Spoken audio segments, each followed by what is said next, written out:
Bakit po ako nasa Lifestyles?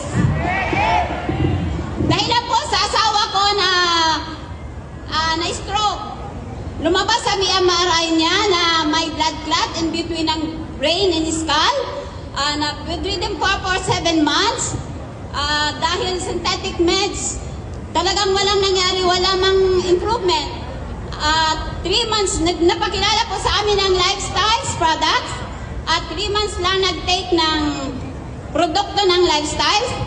Ang dating bedridden, nakalakad po siya. Ngayon po, nag-drive na po siya. Yes, yung inaakala kong nasa apat na kanto lang ako na mag-aalaga na ng asawa ko, hindi po nangyari yun. Dahilan sa Lifestyles products. Kaya, sobrang thank you po ako sa Lifestyles products. Yung bukol kong 10 years, natanggal po ng Lifestyles products. Ngayon po, para maka-discount, nag-package kami.